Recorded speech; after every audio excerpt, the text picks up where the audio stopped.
Oh, I've got another special guest for you. I'm excited here today. It's done very well. A lovely lady by the name of Ruth Labar. And she got a wonderful name. Oh, that is just so gorgeous. Thank you, John. Now, Ruth is the secretary of the East Hills Charity Car Show, and that's going to be happening for classic car enthusiasts and also anybody else interested in a nice day out at Kelso Oval at Panania on Sunday. And it apparently it promises to be bigger and better than ever. So what time does it start, Ruth? It starts around 10 o'clock, John. About 10 o'clock. And go till about 2:30. Okay, lovely.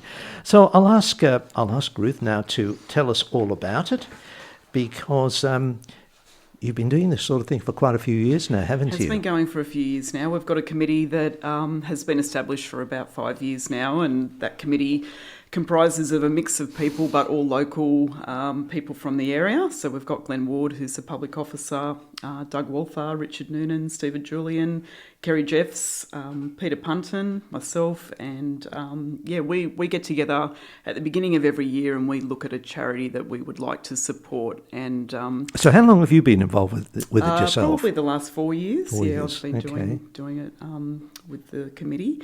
And in that, we try and pick a charity that is not overly loved or supported or known about. So this year we're looking at the Crohn's Foundation this year. Yes. Crohn's and Colitis, it's called. So we look at charities that don't receive a lot of government funding or attention. So that's sort of our major focus that each year we look at a different one.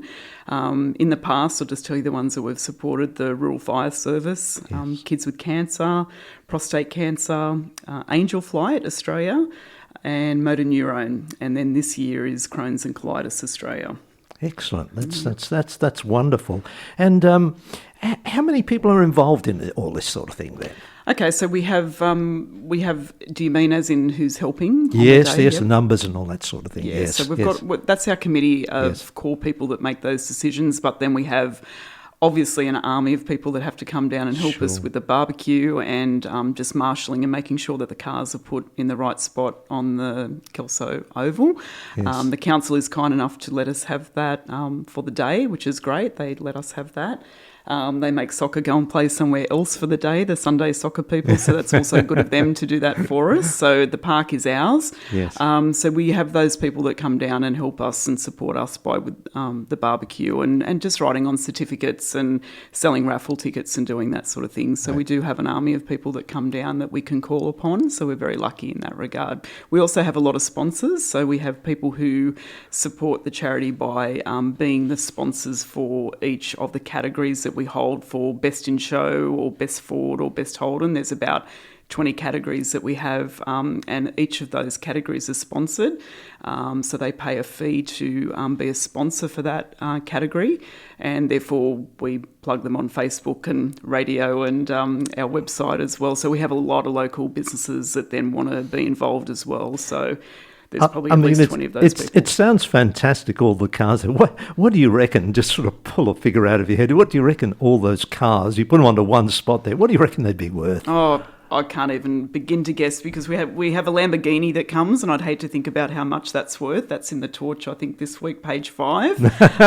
We got a photo with him last week, so it's hard to guess. But we range from all different sorts of cars. So we have those really flash cars, but then we have the really cool old cars as well. So we had a Best in Show, I think last year, was like a VW Combi that had been done up by the owner, and it was brilliant. Like, it's a beautiful old Combi, and so we have all those sorts of cars down there. Are your members all from this area or from all over Sydney? So all our committee members are local, so they're all East Hills people. Yeah, that's right. So we are local, So all your members obviously be the ones who will be putting their cars up for exhibition there today. Well, some of them, actually, to be honest, I'm just looking through the list of people that we've got. I've got one car-y person that's going to be, actually two.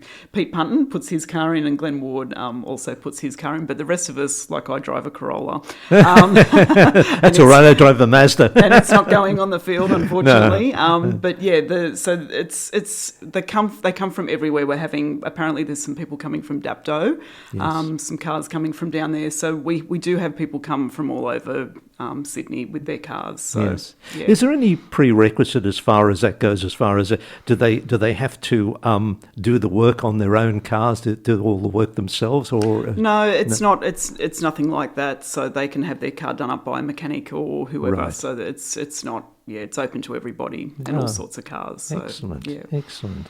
So on the day, what's going to be happening? Besides, you've got the cars there, and they'll create a heck of a lot of interest, obviously. Yep, that's right. So what else do you have happening there as well? The focus is on the cars, but we do have some other stalls there on the day. So obviously there'll be a barbecue, which we have, which obviously every cent that we make on the day goes to the charities. So in the past we've raised over $10,000 for each of these other charities on the day. So we're hoping to do the same or better this year for Crohn's and Colitis, because there's a lot of people that suffer with that one sort of silently. It's one of those... one of those disorders that a lot of people suffer from, and not everybody knows that people have got that. They live with it and have to manage it. So, it's kicking off at 10. We will have some live music as well. We've got 2 local bands. We've got one band called The Misses, MRS, and one called Raised on Radio, funnily enough. So there's going to be a variety of music just being played in the background on the day. We'll have our barbecue. We'll have coffee vans, and we'll have just some other small stalls there with things being sold. So it's a great day out. It's a good community event. People can just come and go as they like to see the cars. They can just take their dog for a walk and come on through and have a look at the cars as they walk through. So how did you get involved in it then? Look, I'm connected with Glenn Ward. So he was gathering a committee together. So he asked a few of us that he knows quite well. He obviously knew that we would be interested in helping charities. So he sort of came to us and asked us to give him a hand with that, and ever since we've fallen into it, and every year it just sort of grows. It gets a bit bigger. We know that our Facebook presence gets bigger, and more people want to get involved. So it's been it's been a great thing to do. And I try and sort of say to people, come down and help us on the barbecue, and just help out, because it is a good feeling to actually do something that goes towards a charity that needs it, and it's a nice thing to be involved in our own community. Are you involved in any other things apart from this car show as well? Do you sort of go on outings together, or is it that sort of a... Like our group, our committee members. I mean, we're good friends away from the car show, so we do see each other at different things. Like we do like to go and see live music and things like that. So we go and share meals, and we go and see our local bands at local pubs and things like that. So we're a close sort of group as well. So that makes us work well together as well. I see. Oh, that's great. That's great. Now, I presume anybody listening to the program at the moment, if they have a car, is it too late for them to go and show their car? Or? It's certainly not. So we do like to try and have people pre-register, which you can do if you go to our website, which is just under, if you Google East Hills Car Show, you'll find our website, or go onto Facebook and you'll find us. But the registration forms are on the website, which are easy to fill out.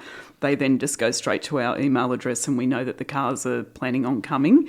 You can do it on the day, but you will have to line up, obviously, and just fill out some paperwork on the day. So it is a bit of a slower process because you'll be doing it on the day. It's $25 to register each car. All of that money goes to the charity. None of it's kept for anything else. It all goes to this year Crohn's. So there is an entry fee, but it's only $25. But all the people that come, spectators, that's all free. But just come down and have a nice day. Maybe buy a beautiful bacon and egg roll, or a sausage on a roll, or come and see us at the Barbie, and there'll be raffle tickets and things being sold on the day as well. And I suppose you probably get your regulars from year to year who like to come down and and bend your ear talking and all that sort of thing as well. We do, and it's quite a nice social day. So people do come down if it's a beautiful sunny day like we've had in the last few years. People just come down and hang out, have a look at the cars, catch up with people, walk their dog, like I said, bring the kids down just to have a look at the cars, and it's easy because it's a nice place to go to anyway. A lot of people just often are walking around and think, oh, there's something on here today, so they'll come and have a look, and it's just a nice community feel. It's nice to be able to see people out and about and talking to each other, especially with the year that we've had. So we did plan to have it last year. So Crohn's was our chosen charity for last year, but because of obviously of COVID, Yes. things were a bit tricky last year, so we had Yes. to postpone it, and then cancel Yes. it, unfortunately. Yes. So we've moved it forward to this year. I suppose it was a bit worrying about whether you were going to actually get it happening this year too. We just had to keep watching, and we were planning. I just kept saying, or we just all kept saying, we'll plan as if we can have it. Yes. And if we can't, we'll roll with the punches and change as we go and modify things. I mean, there'll be the QR code check-ins and things like that to keep an eye on who's there and things like that. But, we sort of life goes on with this. It has to, doesn't it? Yeah, it does absolutely. Yeah. So we just got to be safe and be careful and keep our distance and do all the right things. So we'll be planning on making sure that people know that. Oh, that's good. That's good. Well, Ruth, thank you so much for coming in and giving us of your valuable time, telling us about the car show. Is there anything else that you felt we haven't touched on that you'd like to mention at all? Look, I just maybe just with Crohn's and what it actually is, just for people who aren't aware, because it is one of those things, unless you know somebody who's got it. So I've got a couple of very close friends who live with this, so I'm very aware of how it affects people. But it is a disease, and it's a lifelong gastro disorder. Its conditions are largely unpredictable, and the degree of symptoms can vary greatly with each patient. But over 85,000 Australians are living with IBD, which stands for inflammatory bowel disease. Mm-hmm. And Australia has unfortunately one of the highest prevalence of the disease in the world. So unfortunately there's no cure.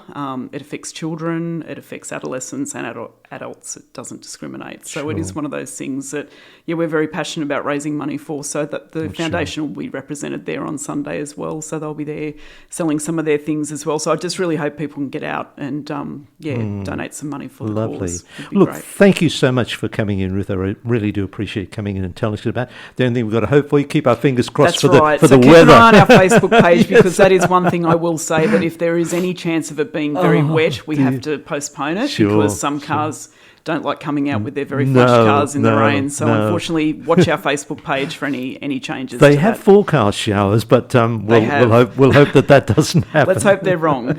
Indeed. All right, thank you for having me. Thank you so much, Ruth. Thank you. Thanks a lot, John.